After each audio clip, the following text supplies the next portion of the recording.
Hi everyone, this is my presentation on cluttered visualization. My name is Garfield St.Hilaire, as you can probably see. Well, actually maybe you can't see because of all the images behind, which actually brings us to why we're even doing this presentation. All too often when we're creating presentations, we have an abundance of tools at our disposal and we want to use everything. It's basically like in the beginning of the web, when we would see flashing or blinking hellos and all these flashing text, and it becomes very distracting, and it was just pretty much a marketing fail. Well, it's almost the same point as it relates to learning in the classroom or on the web, or if you're creating corporate training, whatever the case may be. If you create a presentation and your student or your audience can't make sense of it because they can't really understand what's on the screen, then it becomes a little pointless. So I'm going to try to show you share some knowledge and show you some alternatives and some adjustments you can make. So this screen, it says Cluttered Visualization, MIT 822, and my name Garfield St.Hilaire, but you can barely see it because of all the graphics behind the actual text. So a solution is to actually add a darker image or a black tint over the background image. So now you can actually see a little bit better. You can see the font. I changed the font from black to white and just made it pop. So it gives a pretty decent contrast. I could easily have went the opposite direction, which is add a white layer on top of the image, a white tint, if you will. And basically, I put the text back to black, and again, this is another another strong contrast, so you can actually see and make sense of what you're reading. Another example of a bad background, where the background is behind the text and it's very heavy and you can't read what the screen is showing. I took this image off of the web just to show you guys another example. So basically, if you have a background, try to mute it as much as possible if you're going to have text on top of that background. Now sometimes, like in this particular case, and this is a screenshot of part of a modified version of the presentation I made for Module 4, in which case now we have a nice contrast between the font and the background, and then we have the image at the bottom. But personally, I think it's a lot of information. Some may think it's alright. It's not, the entire screen, but I just think it's a little bit too much.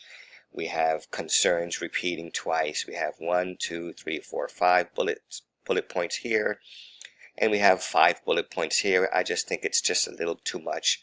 So as an example, I reduced it. I just left it to 2 bullet points now, and now we just have 3 bullet points on this side. Now sometimes, the information is not that it's too much, but especially on computer screens, different computer screens will show colors differently. But in this particular case, the information, and this is another image I took from the web, but the information is not too bad. It's just that blue and that yellow is just so bright that it really hurts my eyes personally. And it could be because of my monitor. Again, everyone's monitor is slightly different, but I just find that it's just way too much. And this is not necessarily clutter, but it ends up having the same effect where it distracts the user or the learner from really engaging with the material. Another example of using the wrong color choices, again, this is a green font against a light blue background, and it really just doesn't work. It's very distracting. So try to find something that's a little bit complementary. This is an example of a slide that I did for the Module 4 assignment, where I used the blue on the top as a nice dark contrast to the font that sits on top of it. And I actually took the blue because I looked at some of the colors that's in this image and just try to marry it all together so it's not, it's not so offensive to the eye. Now, speaking of images, in this particular case, I use a very large image. I like to call it my hero image because, you see it, you engage with it, and then you can just focus on the content. Where sometimes we want to use, an abundance of images. This is an example of using an abundance of images. You have 1, 2, 3, 4, 5, 6 images, and sometimes it just gets a little bit, just way too much. Again, if you don't want to use one hero image like I did here, you want to use more than one image, then, try to keep it down to a minimum. Try to get them sized a little bit closer to the same width and the same height. I'll give you an example. I took it down from 6 images here with all different sizes to 3 images here. And again, we're all not graphic designers. We're all not, professional copy setters and things like that. But, just try to have a good eye. Try to keep a little bit of a spatial design. Here I tried to center the images a little bit. It's probably a little bit too high up here, but I could have probably brought it a little bit lower. But again, this is, I believe, a major improvement from this to this. So again, sometimes, when it comes to clutter, you can have the background overtake the image, the text that sits on top of it, or you could just have way too much text, or you can have the font competing with colors. So just, try to use technology lightly, try to make the best design choices, and when you're in doubt, there's an abundance of resources. There's color theory resources.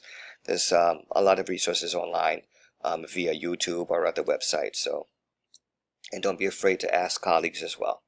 Hope you enjoyed the video. Thank you.